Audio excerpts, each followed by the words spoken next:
Hi guys, and welcome back to Brooklyn, where my husband Sean and I are now into our 10th month of renovations, and we're at a very exciting milestone. When our house was built in 1880, it was heated by 6 coal fireplaces, 2 on each floor. But over the years, as steam heat was added, the fireplaces were closed up and hidden behind the walls. Like over here, behind the fridge in the kitchen. When we began our demolition, we found that some of the stacks had been removed in earlier renovations when they converted to steam heat. The ones that were still here were in rough condition. They take up a lot of room and their locations didn't work for how we wanted to use the space, so they had to come out. Brick by brick, they came down over a week. Each floor seemed to take about a day and a half. Our house started with coal heat. Then it was changed to oil-heated steam heat, and now we're going to be fully electric.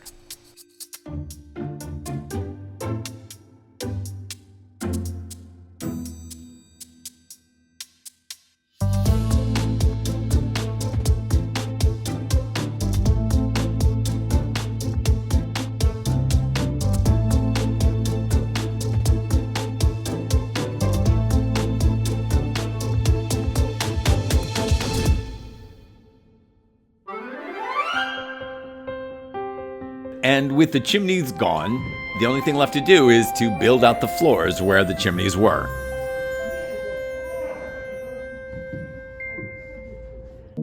Our new home will be heated and cooled by ceiling-mounted Mitsubishi Electric units that'll fit between the ceiling joists, nearly flush with the drywall. Each unit will handle one room. Here's how it'll work in our house. We've got our Airbnb apartment on the ground floor, and we'll have the top 2 floors. In the backyard, we'll have 2 condensers, one for each unit. The rental will have a cassette in each of the 2 bedrooms and a third in the living room. Our main floor is one big open space that'll have 1 cassette at each end, and on the top floor, all 3 bedrooms will have one, plus one in the central stairway hall. A few days ago, our own crew began preparing the spaces in the ceilings where the units will go by sawing through our vintage Douglas fir beams. This is in the ceiling of our ground floor rental apartment, right when you step into the front of the house.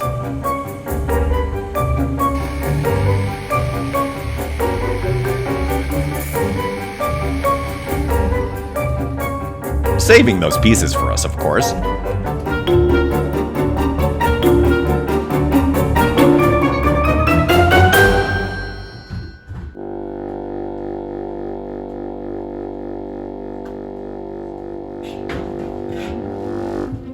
And then they add in new headers to transfer the weight from the house above to the surrounding beams, leaving a cavity where each unit will end up going.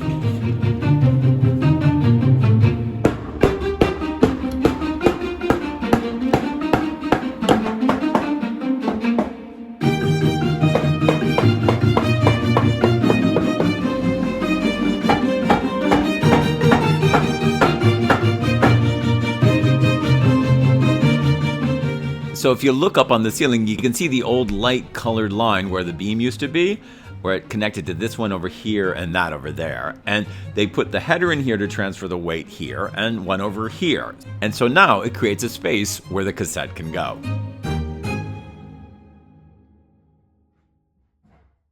How do you describe what kind of a heating and cooling system we're using now? There's few types of heating systems that you can find in New York and in general, in areas when the winter could be quite dramatic sometimes. So the first one would be the existing heating systems popular in New York. The most popular would be oil-based heating that today is being transitioned to gas, but using steam heat system. Steam heat system was very popular at the time. The way it works is the boiler heats up the water to the point where it actually creates a steam, and the steam follows into the riser and then falls into the radiator, and then it gets released by a blow valve, and then you hear the hissing, and the radiators are very, very hot. And that system is not ideal because it's really, really hard to maintain equal temperature throughout the entire house. So because we want to keep the temperature equal throughout the house, each of the rooms will get its own air handler mounted into the ceiling. handlers and condensers are made by Mitsubishi, and our air handlers are called cassette handlers. So they're designed to fit in between the rafters of our ceiling, and all you're going to be looking at is a small grill. You're going to have your remote control. Each remote control serves also as a thermostat. You set your desirable temperature and you leave it alone. And that maintains the temperature throughout the house. So there is no need for radiators. There is no need for extensive piping. There's no need for the boiler. So to calculate how much power do you need to cool and run the house, you need to consider a couple of things. Number one, if it's a new construction house, which in this case it's almost new construction house, how well insulated it is, how much of glazing you have, so how much sunlight goes into the room, and the entire cubic footage of the space you're trying to cool and heat. Each room will be counted separately. Everywhere there is a door, you're supposed to have a new air handler. That air handler and the power of it and capacity of it will be calculated based on the cubic footage of the space that it's cooling or heating. You have to add the windows, you have to make sure, you have to calculate what type of walls you have, what type of insulation you have, and based on that you calculate the BTU output of your air handler. The larger the space, the more BTUs you require. Also, the longer the space, the different type of air handler you would require. Well, there's a couple things you'll look into when you're designing a heat system. It's a preference, right? Clients should know what type of heat gives them what in terms of comfort. Then it's the budget and it's the cost, right? And then the third is efficiency, right? So why we're choosing forced air heat? A couple of reasons. Reason number one, it's cost efficient. Because you need to cool the house, you need to use air handlers and air condensers. And if you decide, I don't want to heat my house with forced air, you can use hydronic heating, which is radiators, boiler, and system of pipes running throughout the house. And that is a more comfortable temperature because you're not blowing hot air. The air is getting warmer because the radiators are warm. So it's a bigger comfort, but it's not cost efficient. Because we're cooling with air handlers and air condensers, we can also upgrade those so they have a capacity to heat as well. So we're saving money over here and not spending them on radiators, on boilers, and on pipes and on additional payments for plumbers. We are upgrading the equipment and we can use same air handlers to produce cooling and heating. The goal after the house is done is for you to have an equal temperature going throughout the house as you see fit, as you desire, and also have a full control of each zone. So we divide a house into zones. Each air handler would provide you with a zone. You will have an open floor layout, what it's called. So there's going to be a staircase running through 3 floors and it's open. So by forces of nature, whatever the heat is being created on the first floor is going to try and escape through the staircase opening to the top floor. It's going to accumulate over there. That being said, in the summertime, you will have air conditioning closer to the roof, running longer than the air conditioning on the first floor. Why? Because cold air will travel down and your first floor will be cooler. So that's why you have control through zones. You can close the door, shut off one unit. The whole house does not have to run at the same time. Also, if you come into the house after your winter vacation and there is 65 degrees, you turn your air conditioner, you ask for 74 degrees. Within 20-30 minutes, you'll have 74 degrees. Today, the team from Polar Mechanical arrives to begin installing our Mitsubishi heating and cooling system.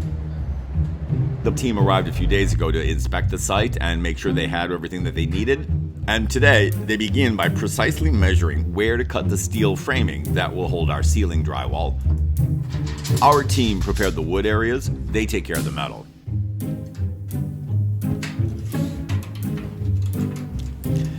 Each of the cassettes going in is 14 inches wide by 45 inches long.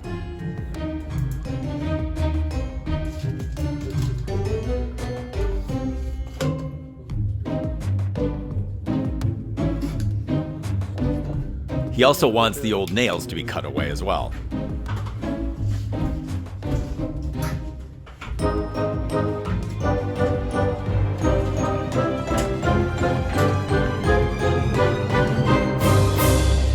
And then the grinding begins.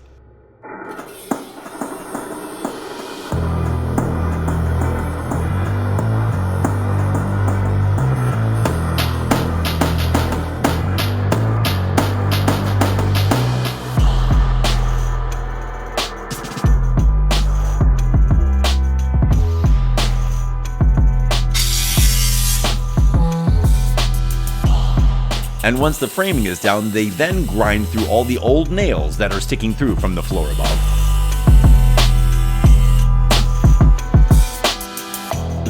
And now that the spaces are ready to receive the cassettes, it's time for a little unboxing.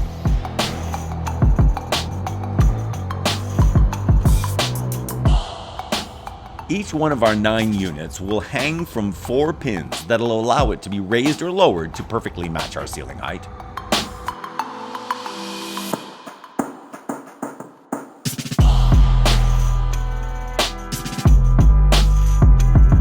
The crew hoists a unit into place and levels it, and then connects it to a PVC pipe to drain away any condensation.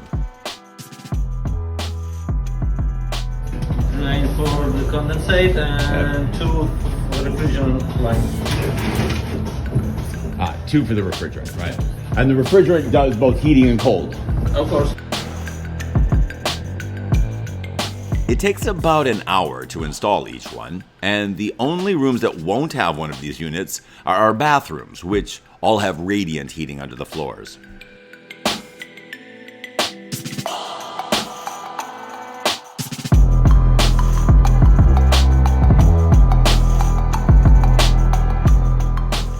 While the crew is downstairs in the living room working, Sean and I are getting our first look at the units up on the ceiling. This is in the hallway outside our bedrooms on the top floor of the house. We've had a wall unit out in the carriage house for many years, but that's big compared to this small version. Now, down one flight, this is the front wall of our house, and they begin by installing the small white PVC pipe across the ceiling from each unit that'll drain all the condensation from the cassettes.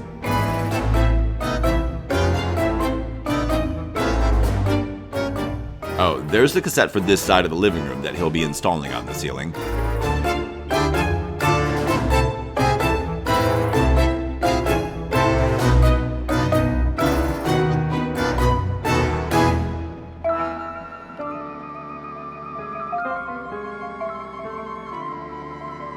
Lots and lots of leveling.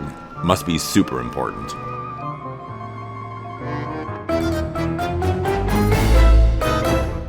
Next, they pull what seem like miles of flexible copper supply lines through the ceilings of the house. Each of our 9 ceiling units will need 2 lines of copper wrapped in plastic insulation to supply and remove the refrigerant. Here in the ceiling of our pantry hallway at the back of the house on the middle floor is a junction box.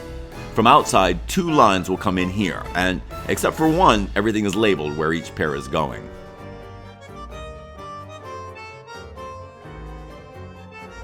Here's where the supply lines come in and out of the house through our back wall, and where our 2 outside units will be stationed. The refrigerant is called R410A and does not contribute to ozone depletion, and therefore is becoming more widely used as ozone depleting refrigerants are phased out.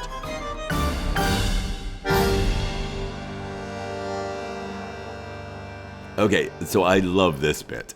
Follow the white PVC pipes.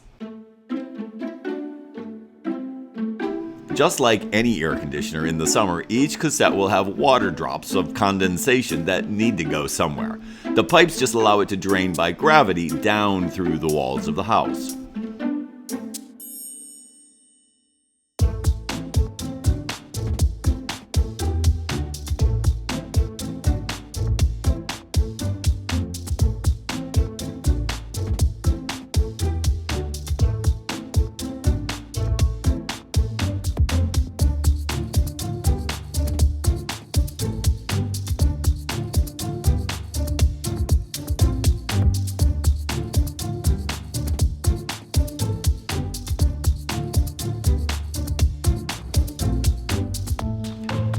See how the white curving drain line goes up to the PVC drain? Each unit even has a small pump to lift the condensation up a foot, if necessary, to begin its long path across the ceiling and over to the wall, then down through the walls, draining away humidity to keep our space dry and comfortable on those humid summer days.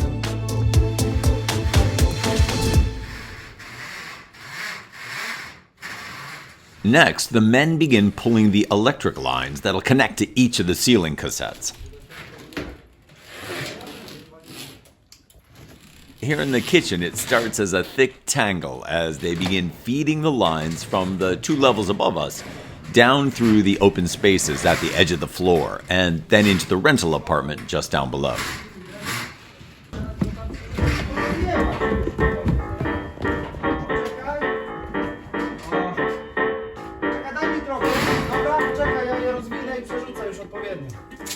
Po kolei, bo jeden idzie w dół, drugi idzie do IC tam na zewnątrz.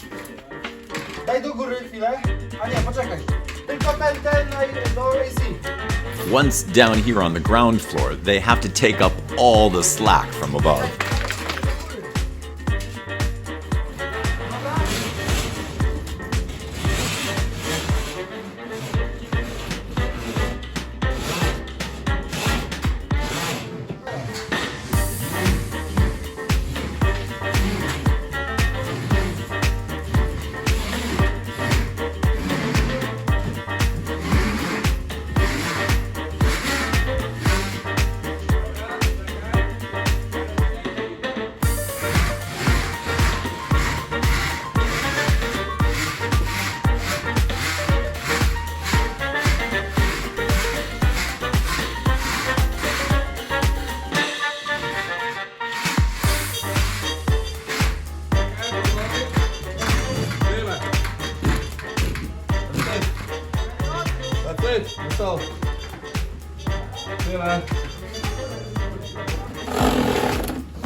Once down here on the ground floor, they begin to feed them in between the studs along the wall and towards the back of the house.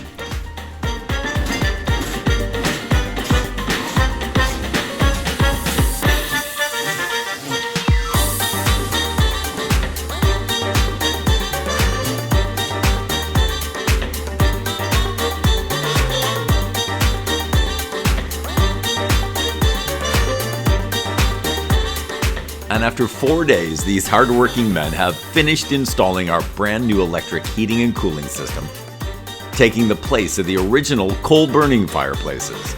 And that is something to dance about.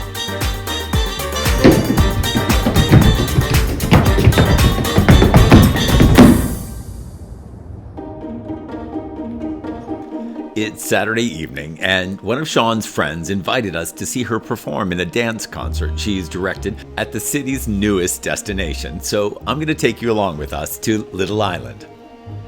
Little Island at Pier 55 is an artificial island park in the Hudson River, west of Manhattan, and it's right along the Hudson River Park, along the west side of the island.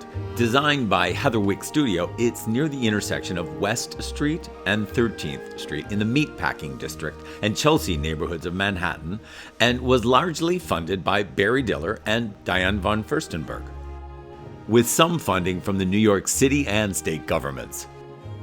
Little Island covers about 2.5 acres and is supported by 132 pot-shaped structures called tulips, suspended above the water, which in turn stand on 280 concrete pilings extending into the riverbed.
Okay.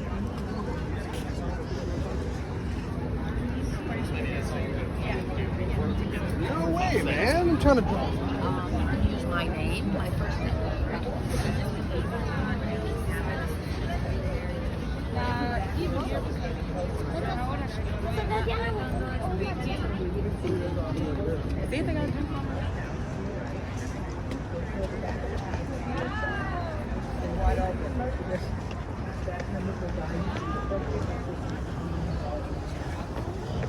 For more information about tonight's performance, please visit littleisland.org.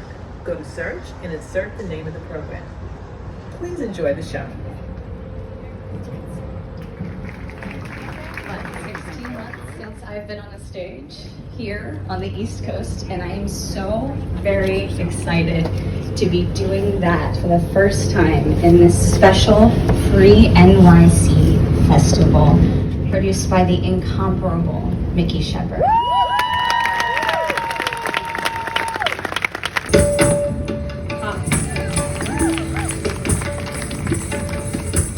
Swing.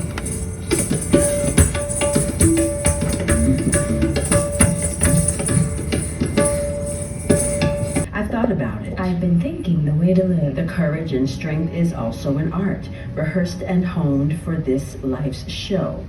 And the unfunny, truly sad part is when I fought so hard to break what I thought was the mold I wanted but never could fit. I caged myself believing what I was told. Working to change minds, sharing all of me, expecting hearts to open, locking myself down, all while knowing the key is in my pocket. It has always been up to me. And now, as an artist, even beyond My final bow. all of me, The good stuff. essential to this time, This moment. this place. I am here because I am both and all. Now I have questions, some without answers soon to come. I have purpose. More than I can realize with my limited view of who I am called to be. Beyond this street and path, Rocky road. and journey, I am exactly. Yep. Do you get it now? Wait, what? Still confused? I can. We can. Start again. Slower. Maybe so you They can understand. Well, Living my own life. Got you out of my head. Afterwards, we walked around the island and found a second performance space on the south end.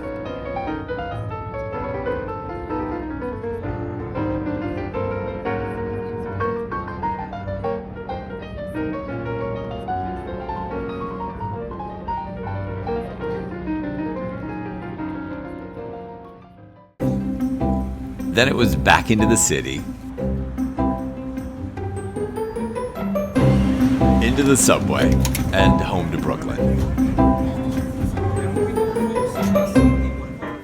Next time, our crew is digging 3 pits in our cellar that'll become concrete footings for the new steel beams we're adding underneath the house.